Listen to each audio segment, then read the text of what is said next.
大家好，我是超子。鱼泡鱼杂怎么烧，入味不散还不腥呢？今天大厨给大家分享一道超级下饭菜——泡椒鱼杂，简单好吃，下酒又下饭。今天去市场上花5块钱买了1斤多鱼杂，里面有鱼泡、鱼籽，还有鱼油。先用刀把鱼泡搞破，把里面的气体放出来，全部处理好以后，放入碗中，倒入一些啤酒或者料酒，用我的左手抓拌揉搓，这一步可以很好的去除腥味。抓拌1-2分钟，再加入清水清洗2遍，彻底洗净，然后控水备用。鱼籽用刀切成小块，切好以后放入碗中，再准备一点小料和配料，少许葱姜蒜，2-3个泡野山椒用刀切碎，2个小米辣切成小圈，切好以后一同放入碗中。配菜准备少许芹菜，清洗干净，切成长段；2颗蒜苗清洗干净，同样切成小段，切好以后放入盘中备用。起锅做水，放入少许姜末，1小勺盐。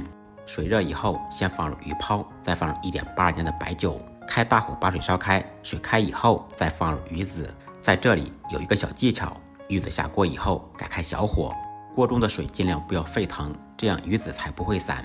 用焖煮的方式煮2分钟，煮好以后捞出来，再冲下凉水，这样鱼籽烧出来是完整的。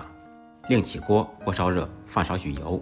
先用油润遍锅的全身，再放入1点猪油，烧出来会更香。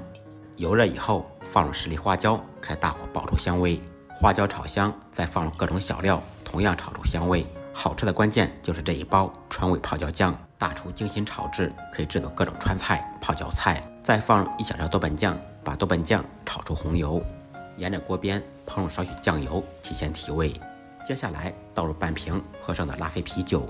用啤酒烧制，不腥还更香。放入焯水的鱼杂，再放入芹菜段调味，放入1小勺盐，少许白糖、蚝油、胡椒粉，开中火烧2分钟，把调料化开，鱼杂烧入味。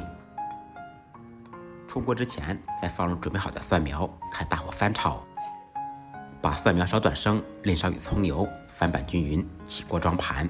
一道鲜嫩入味、不散不腥的泡椒烧鱼杂就做好了。鱼杂这样做真的是太香太下饭了。如果您喜欢这道菜，可以点赞收藏转发一下。再忙再累，记得按时吃饭。下期视频见，拜拜。